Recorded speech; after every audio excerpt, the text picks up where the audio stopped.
My name is Catherine Ross, and I was born in a beautiful island known as St. Kitts in the Caribbean. The Caribbean is made up of lots of different islands, and we have all, and we're all different.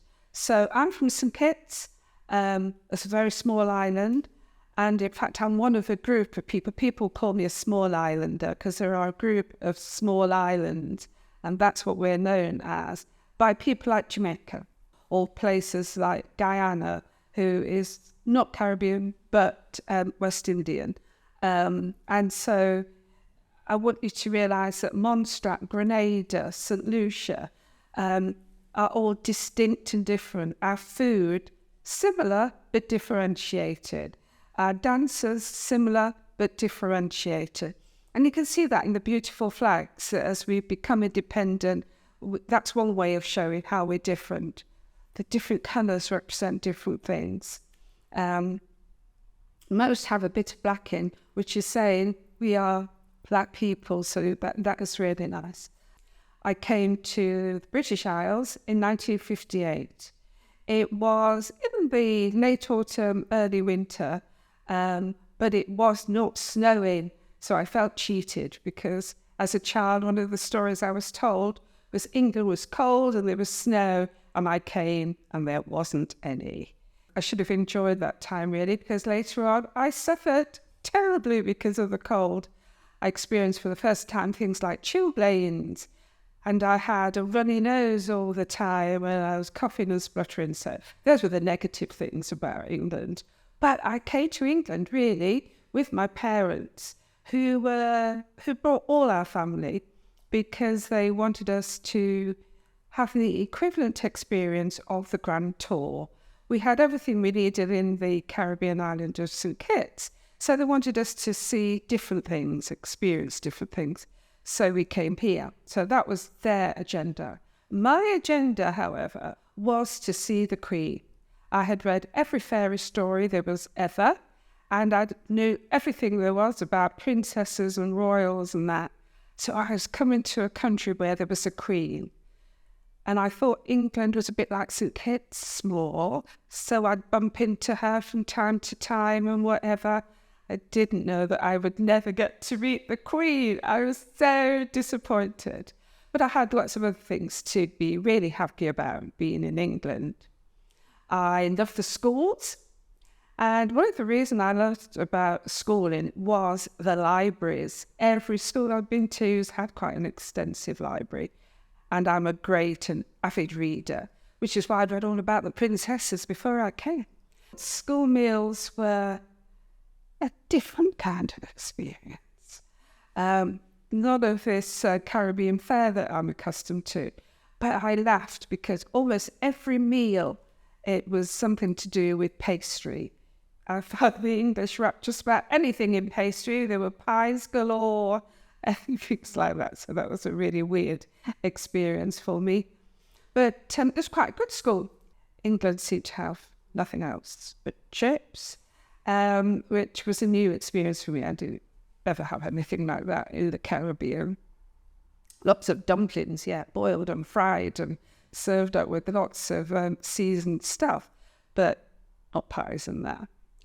My other thing about the school, which was not as nice, was the, we call it racism now, but in those days it was discrimination and prejudice, and the annoying habit white people had in those days of wanting to touch you all the time.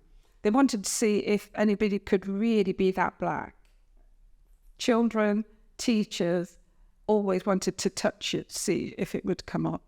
They wanted to play with your hair, because my hair was, we called it cane row, where I come from.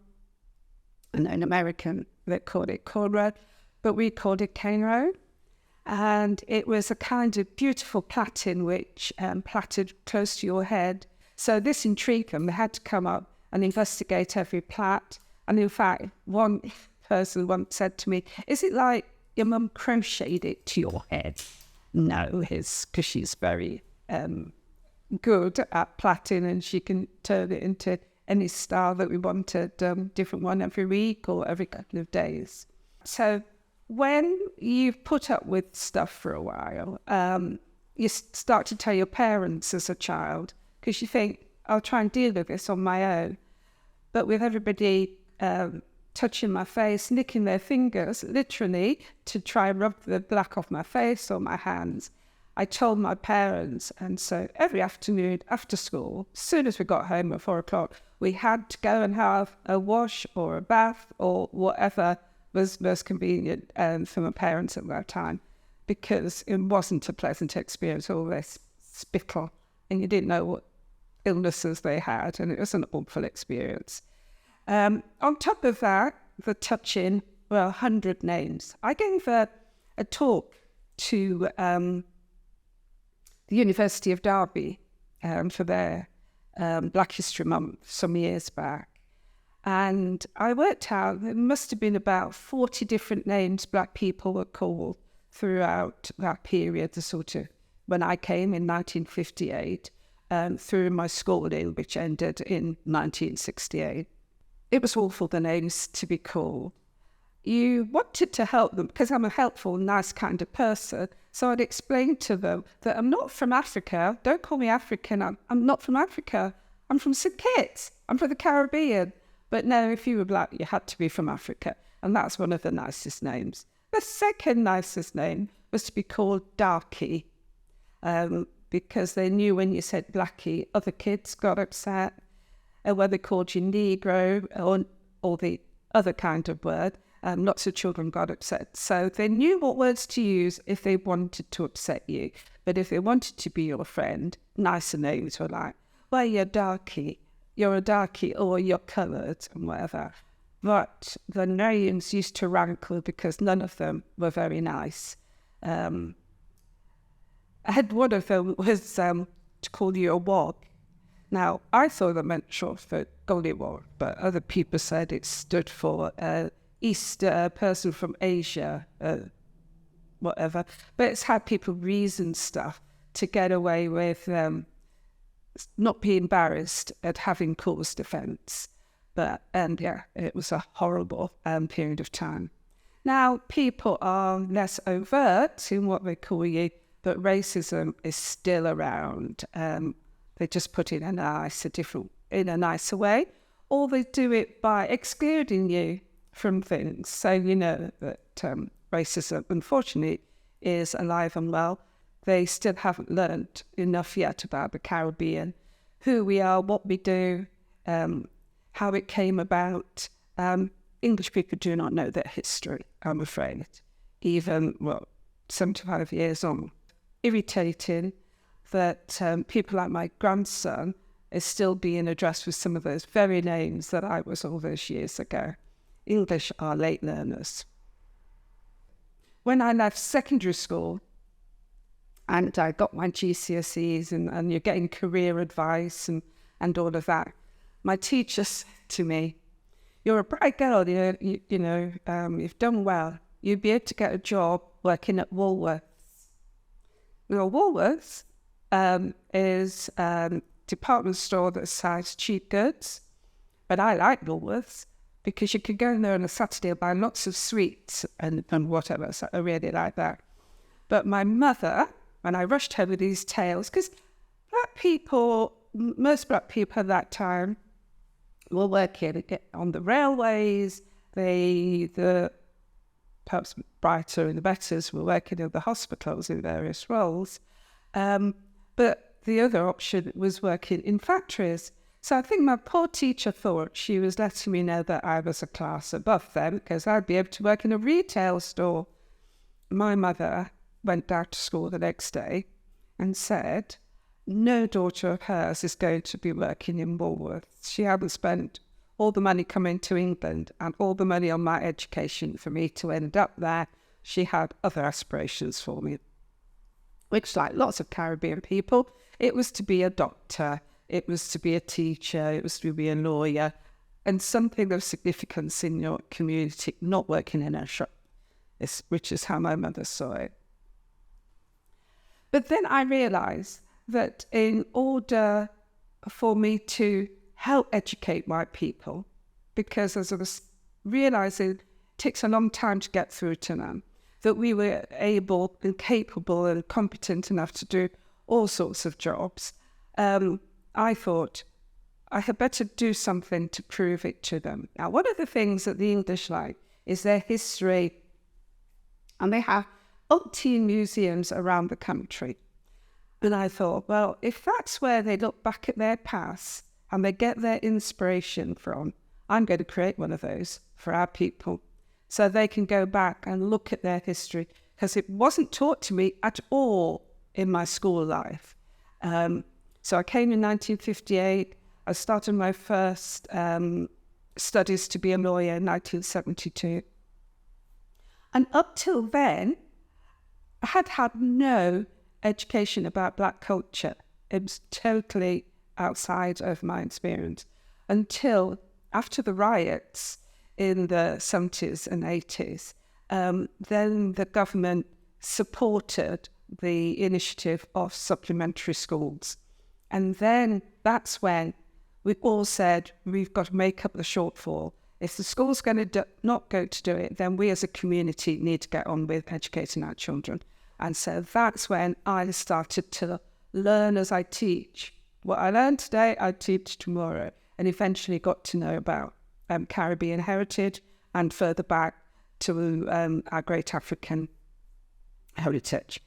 And so I thought I'll create this museum so nobody will ever, when they get called a WOG, can stand up with pride and say, well, actually, you've got the wrong continent on that one. Or if they say Blackie, I'll be able to say, oh, because I've got melanin-rich skin. Do you know what I mean? Answer back with good information, which I either make them leave you alone or say, that's not true. And I'll say, that's what the libraries are for. So come back with some good, not cutting, but informed remarks to let people do that. But I knew it would take time. And also, I'm from a family of 9, and all 9 of us have done extremely well in life. That's a testament to my parents, but also a testament to the fact that no matter what we face, we will work our way through it as individuals. But we're not special. Although there are 9 of us, and we've got great parents who themselves must have been clever, talented, knowledgeable, because when we came to England, we were rich people. We didn't come here to earn. We didn't come here because we were in deficit. We came here thinking we were amongst our equals. We've got experiences. We travelled. We could do anything. And I wanted other people to be like that. I wanted people not to think of my family as being unique. So I thought, well, having a museum, that is a way of educating everybody. We'll be able to show what our culture is and why it's rich and why they can get on. Because I wanted people to be proud of their cultural background, creating a museum was one way of doing that. Laid out all the things from the Caribbean and things from our arrival here in 1948 as part of the Windrush generation. I wanted to set those up so people will actually see physically, hear physically, be able to touch things physically that's part of their culture. Now, as a teacher, secondary school teacher, teaching English, in 1997, the government changed the educational rules. They divided children into the underachievers and the gifted and talented. Nobody in the school wanted to manage that process. So in my particular school, I was given that job to do. And I was really pleased, because when you're asked to do special projects like that, it means you're coming on, you're getting noticed by the head. So I did that. And for the first 2 years, it was great. It seemed equal. But then I noticed in the 3rd year that Black children were put into the underachieving group. Apart from sport, they were always gifted and talented, and they had the best support for the sport. But academically, they didn't have that. And I was outraged. And as I said, there were 9 of us. We've all done really well. And I was saying to these kids, no, you're not underachievers. Don't believe the hype, the things these people are telling you. You are capable of great things. Look back in your history and you'll see how people have done that. Against all the odds, they've achieved, and you can too. Because now you're able to stand on their shoulders, stand on their achievements and get on. And when I retired, I remembered the promise I made myself that I would create a museum where people could go and see their culture. We're a museum without walls, which means we go into every city in Britain and we put on exhibitions. So we then started feeding and working with other groups in other cities. And that's how the museum has been. In the days of COVID, we were approached by, because everybody was on the internet, we were able to reach out still to other cities through the online Zoom work and Teams work. Different Caribbean islands, Canada, USA, all wanted to know more about the work we do, how we do it, and if they could borrow our artifacts and so on. So we thrived. The best of Caribbean talent came to this country. The challenges were in just about everything. Every area of life, we were blocked. We were tolerated at best. We were used a lot. And because we came here, well, we were asked, can we come and help rebuild? The answer was yes. We came in numbers, and we did exactly that. But there's also sometimes a little bit of, you can do too much, you can do it too well, you can make people feel threatened, and there was a lot of that. Boy, were we blocked in every area. But we thrived, we managed. And why? Community spirit. And one big way that the community spirit worked was in terms of finance. Well, there is that system called Partner Hand, which is a community savings scheme.